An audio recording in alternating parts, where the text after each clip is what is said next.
I want to talk to you about leadership concepts this morning because I believe this, and I've now spent an awful lot of time working in a variety of ways in health and medical care. And I choose to talk about the leadership component because I believe this. With leadership, anything is possible, and without it, nothing is possible. So I want to define for you, if I can, what it is I mean by a leadership. What is it that we should expect a leader to do? First of all, I think it's necessary for a real leader to articulate what I call unarguable goals and aspirations for the institution that they lead. That doesn't mean that I think they should invent them themselves in a dark closet in the middle of the night. But I believe it's a really important, critical role for a true leader to articulate non-arguable goals. So I want to tell you some non-arguable goals. I want to start with my favorite thing. In a really great organization, the people in it are never injured at work.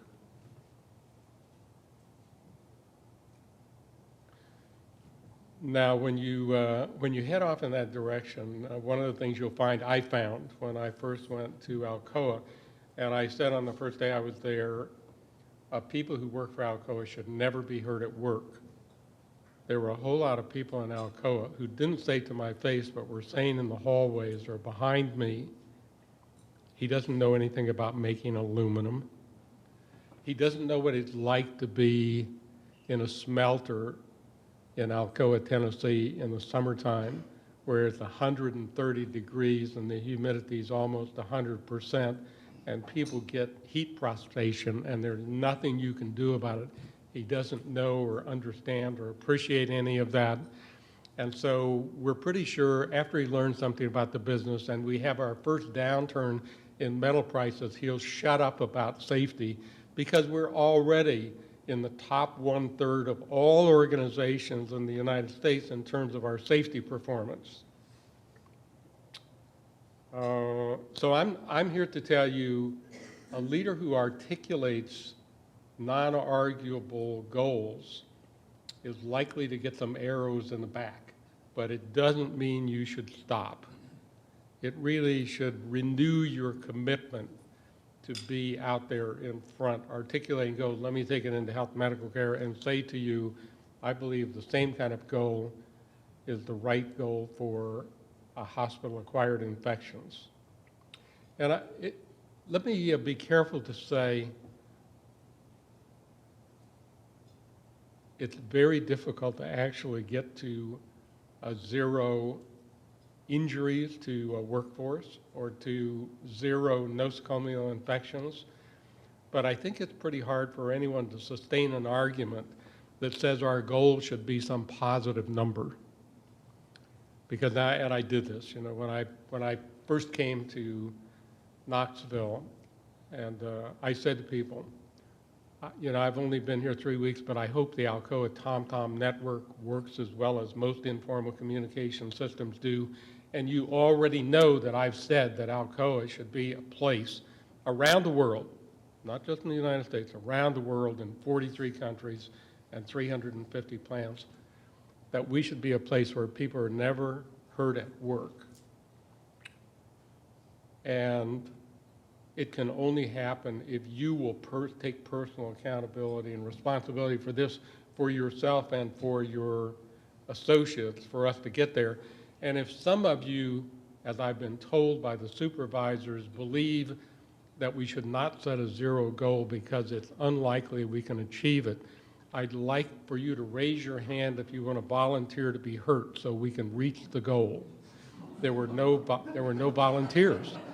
And I guarantee you, if you ask patients, would it be okay if we gave you an infection because we're not meeting our goal this month? There would be no volunteers. All right, so a leader needs to articulate non-arguable goals. And again, it doesn't mean that we know exactly how we're going to get there, but at least we've got every human factor in our organization lined up and trying to achieve the targeted goal. This can't be done, this cannot be a delegated function. You can't have a person who's the vice president for goals.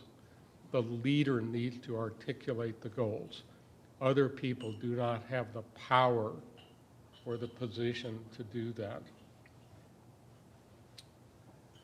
Now, after the goals have been articulated clearly, you notice I didn't start by saying, we're going to make a hell of a lot of money. And let me just say parenthetically, that's because I believe in a truly great organization, finance is not an objective, it's a consequence. And it's great if it's the consequence of being more excellent at what you do than anyone else that does what you do. In my experience, the finance follows excellence. So having a goal for financial success is, to me, not a good place to start. Doesn't mean you don't have to earn the cost of capital or cover your cost or any of that, but it should not be an objective of the organization. It should be a consequence of excellence. So how do you move from this goal set to action in the organization?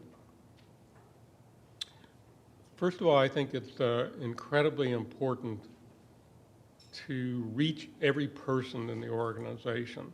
And again, I'm talking with the theoretical limit. In my experience, there are always, no matter how hard you work at it, there are 3 or 4% of the human factors in the organization that never get it and can't get it, and you need to do something about that. But I found most people respond to a positive idea of leadership and organizational aspiration.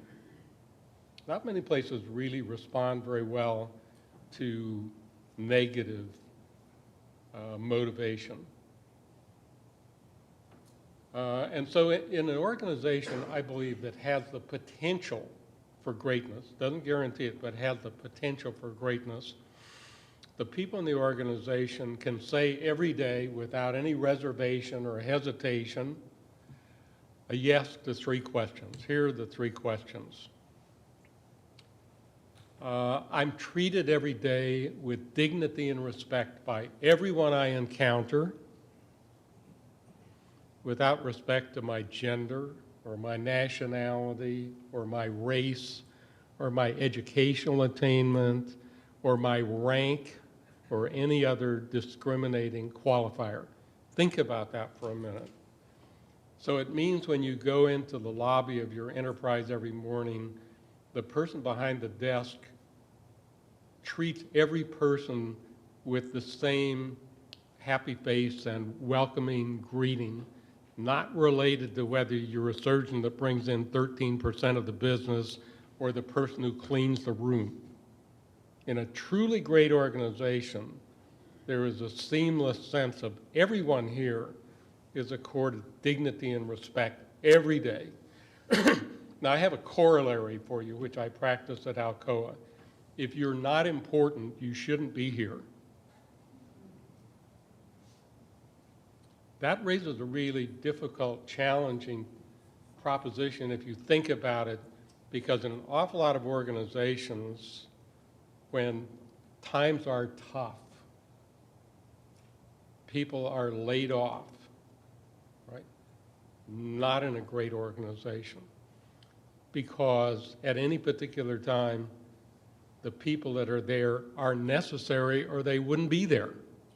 That creates a real challenge for leadership to figure out how to navigate ups and downs in economic cycles. And there is a way to do it by being clear in your own mind and in your own institution about the difference between a baseline of activity and fluctuating activity, so that you can negotiate with people who are going to be on the bubble, if you will, that they understand that they're on the bubble and they are there as casuals to take care of fluctuations. But for people who are part of the baseline, there needs to be an honored commitment that you are really important or you wouldn't be here and we need you all the time. So the first proposition is I can say every day I'm treated with dignity and respect, full stop. Second proposition is this: I'm given the things that I need, training, education, tools, encouragement, so that I can make a contribution, this is important now, that gives meaning to my life.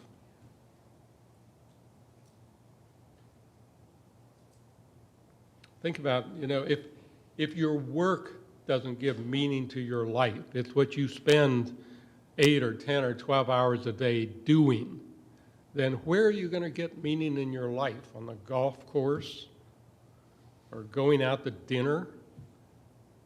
So I believe it's an obligation of leadership to create a condition so people can say, I have all the things I need so I can make a contribution that gives meaning to my life.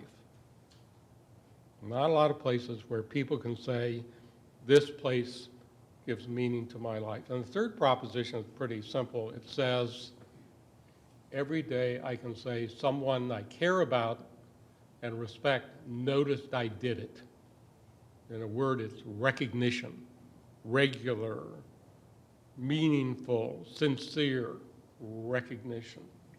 Now, if you can find a place or you can create a place, I would say this is a job of leaders. Again, this cannot be delegated to human resources. This is for a leader of an institution to establish the conditions on an ongoing basis so every person in the institution every day can say yes to these three propositions. Then you have a potential for real greatness. Now, after the leader has articulated the goals and created these cultural characteristics that are pro-excellence, a leader needs to take away excuses. And in my experience, the excuses are all the same across public, private, and nonprofit. When you make these suggestions to people, they say, well, you don't understand, we really can't do this quality or continuous learning, continuous improvement set of things because we're already working 2 hours past what we get paid for. We're too busy to take on something new. And people will say, we're too busy. And they will say, if we're going to do this, we need more people, right? We need to hire some people who are experts in continuous learning, continuous improvement, and quality. And we need to set up a new department. And people will always say, we don't have enough money. We need more money. We're already struggling, so we need more money. I believe it's the leader's responsibility to take away all of the excuses. So I'm going to give you an example of taking away excuses. I was telling this to Uma last night. She said, you need to tell this story. So when I first came to Tennessee, to Knoxville, to Alcoa, Tennessee, and I spent the morning walking through the plant because I like to feel the things that I'm supposed to be responsible for. So I wanted to see what it was like to be there for half a day and see what it smelled like and how the people were dressed and whether they had, half of a finger, or whatever, as a consequence of being in this place. And so at noon they said, well, we're going to have lunch, and there were 75 people at lunch. Half of them were from the supervisory ranks, and the other half were from the union organized workforce. So they said, would you like to say something? I said, yes, I would. So I got up and I said, I want to talk to you about safety, and I presume you've all heard this, but here's what I want to say to you. I want to say to the supervisors, I believe it's the leader's role to take away excuses. So here's what I'm saying to you. We will never, ever in Alcoa again budget for safety. Never. We're not going to have a budget line for safety. As soon as we identify anything, as soon as anyone in the institution identifies anything that could cause an individual to be hurt, we're going to fix it. And we're going to fix it as fast as it's physically possible. And so I want to charge you in the supervisory ranks with acting on that idea. You need to actually do it. If something breaks down or you think something could hurt somebody, fix it right now. We'll figure out how to pay for it later on. Just do it. And then I turned to the hourly workforce and I said to them, you heard my instruction to them. Here's what I want to do with you. I want to give you my home phone number so that if they don't do what I said, you can call me. Not many CEOs were giving their home phone number away. But I wanted the people to know that this was a real thing. And so it was very interesting.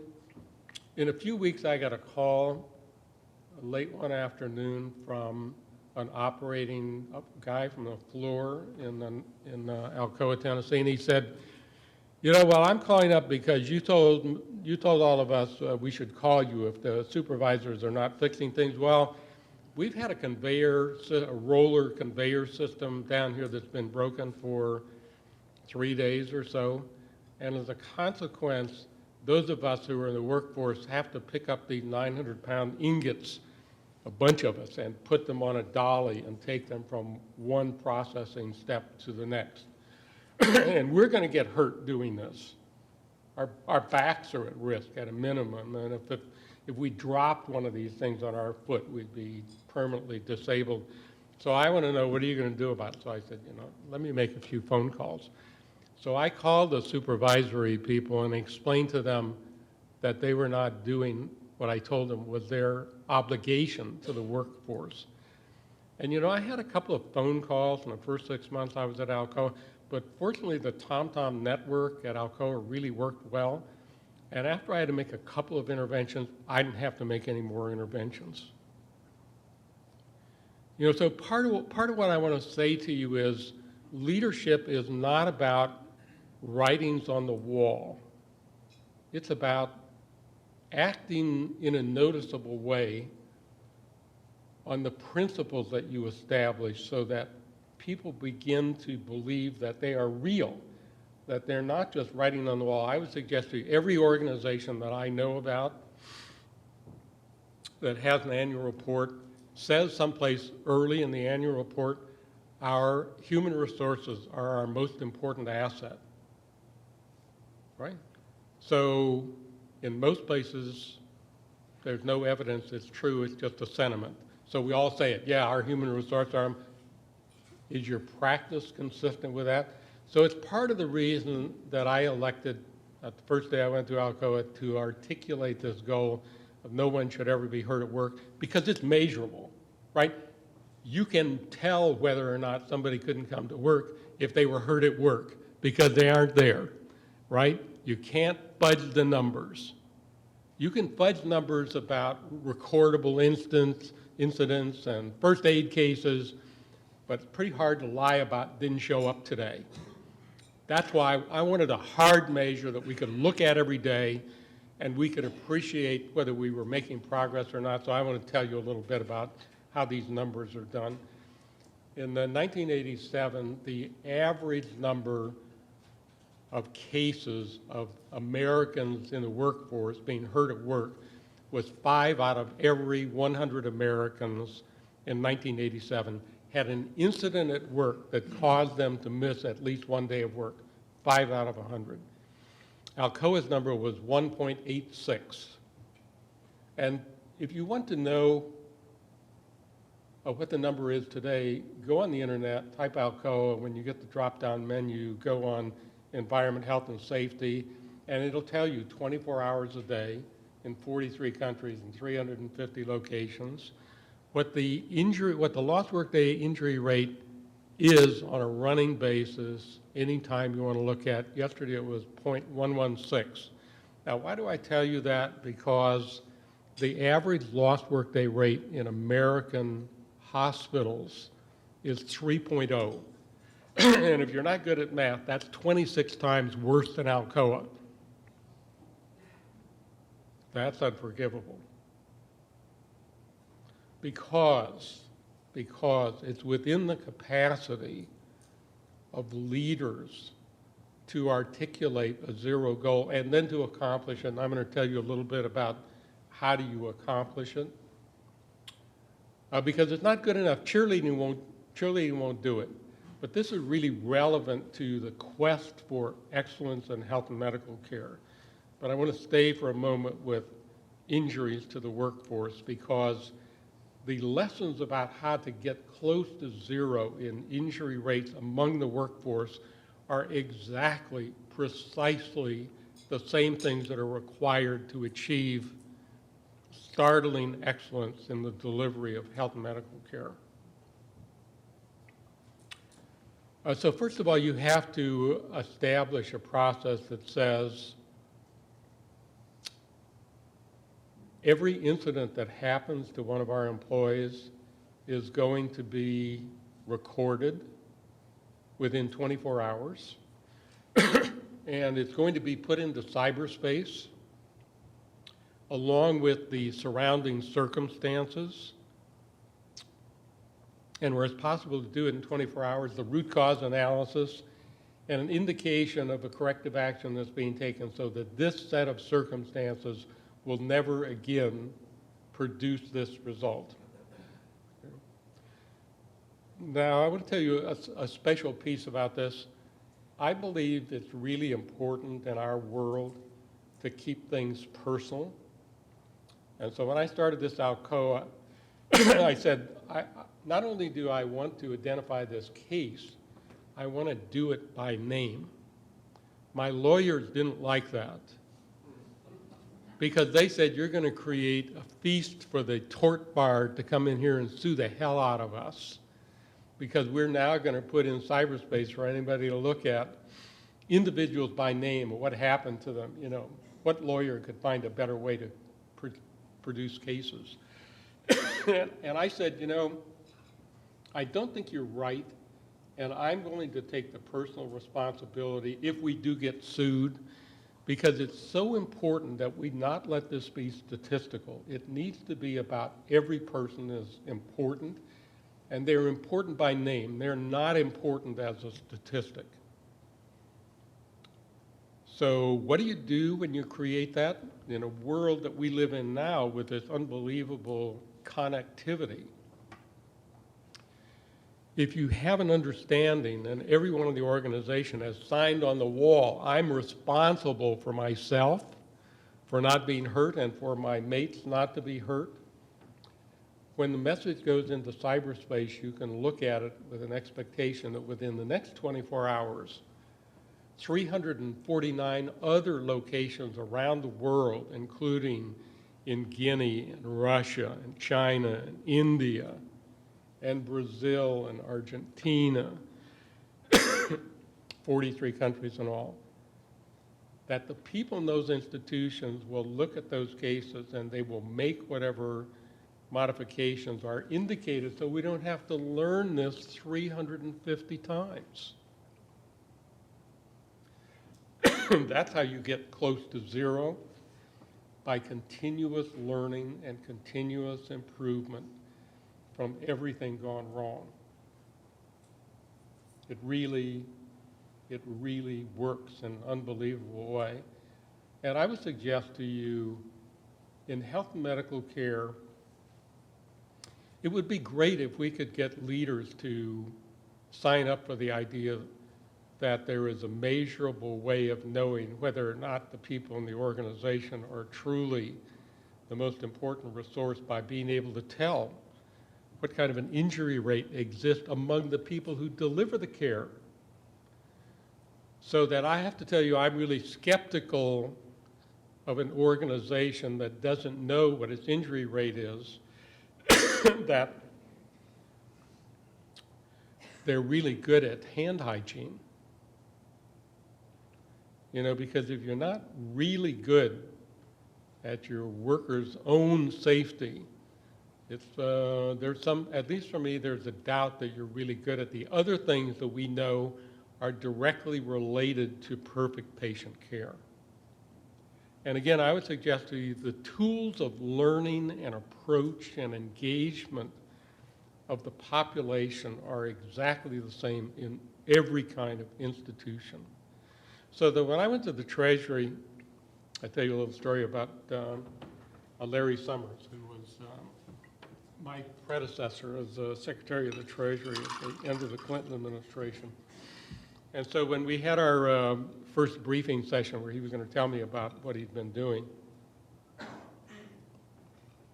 toward the end of the session, I said to Larry, what's the lost workday rate at the Treasury? And he said, I don't know what you're talking about, which frankly was not a surprise to me.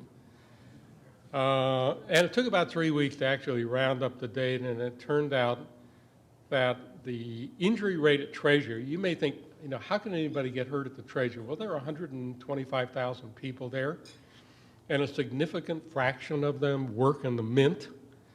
And if you went into the Mint in 2001 and looked at the workers, you'd find a lot of workers with half a little finger because the stamping machine took the end of their finger off. It's kind of a badge of experience. The injury rate at the Treasury was unbelievable. In 23 months, we reduced the injury rate at the Treasury by 50% in 23 months.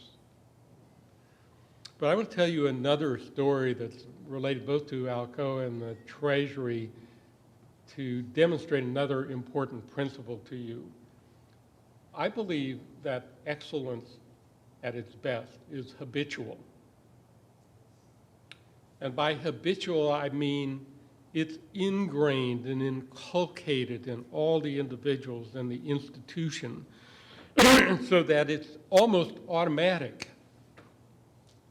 So it means it applies to everyone. Again, I can't say enough about how important it is that if you're really going to be on a quality quest, it needs to be about everyone in the institution.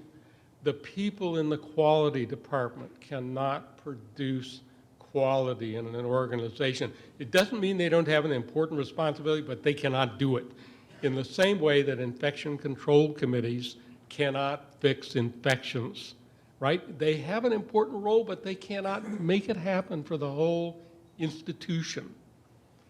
And so, in this quest to make sure that everyone in the institution grasp these ideas, I called in the controller at Alcoa. This is about 1991, and I said to him, Ernie, I'd like to know, right now we're closing our books in this worldwide enterprise in 11 days and reporting our results to Wall Street, and I'd like to know if we had a perfect process with no repair work, no transpositions of numbers, no foul-ups with computer programs that don't integrate very well with each other from all these 350 locations. If we had no repair work and all of the time that we spent was high-value touch time, that means we're actually producing value in every minute of every day, how long would it take? In about 3 weeks, he came back to me and he said, I've figured out the answer to your question, and here it is. Right now, we're closing the books in 11 days. If we did it perfectly, we could do it in 3 days. And I said, Ernie, that's our new goal. And he said, no, that's not what I meant. Right? Oh my God, we can't really do that. That's just the answer to your question. So I said, hey, Ernie, we're trying to be perfect at everything else we do, including workplace safety and manufacturing. I don't have time to tell you those stories, and so the finance function needs to demonstrate to the rest of the organization what excellence really looks like. And it took us a year to get there. Now here, the leadership function is really important. I had to say to them, I don't care how much it costs to make this perfect. I don't care because I'm so confident that the value is there. And so here's your permission. You can examine all of the things that we're sucking up from around the world and decide whether the stuff that has evolved is really critical to a financial characterization of our organization and meeting our responsibilities to the Securities and Exchange Commission. So you have freedom to redefine what it is we do. You have the resources to rewrite the computer programs so that they're friendly to human beings instead of only people who are nerds who delight in complexity So you can make this so that it works for the people who have to do the process of financial roll-up. And if you need some outside help, go and get it.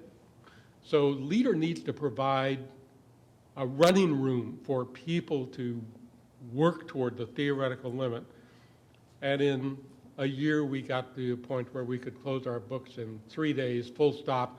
And today, if you look at the quarterly earning report process, you look at CNBC or any of the other financial channels, Alcoa is still, and probably always will be, the first major corporation to roll up its earnings and report them, good and bad, because the process works. Now think about the implication of that. I want you to transfer it to health and medical care.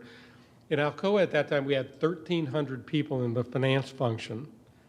And by going from 11 days to 3 days, we freed up 8 days a quarter for 13 of the most highly trained analytic people in the organization. Not so we could fire them, but so that they could use their brain power to help us better understand how to improve everything else we were doing.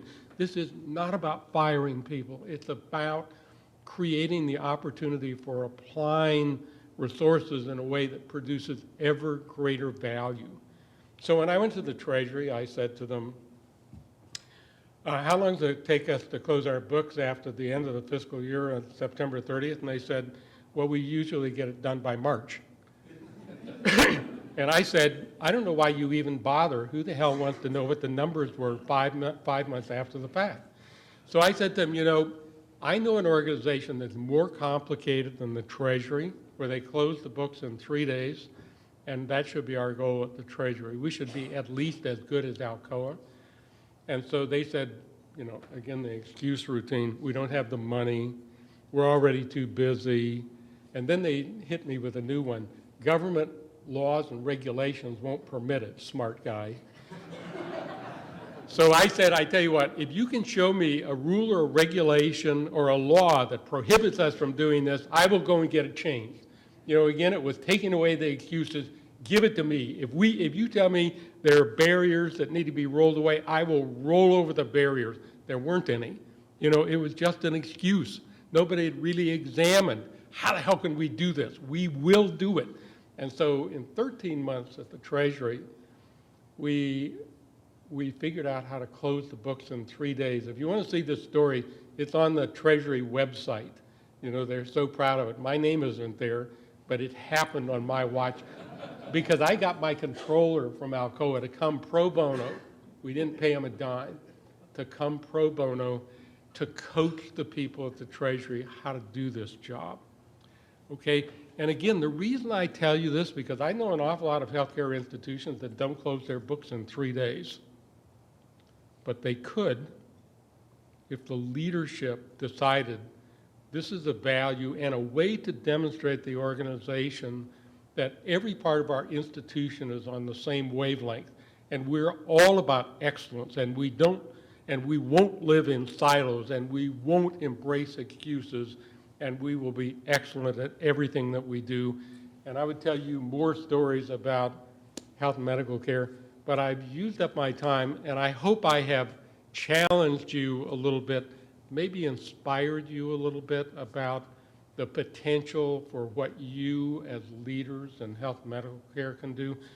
Because I will tell you just one more thing. I believe there is no other sector of our society and our economy that has the same potential for simultaneously improving outcomes from medical intervention and reducing the cost by $1 trillion a year.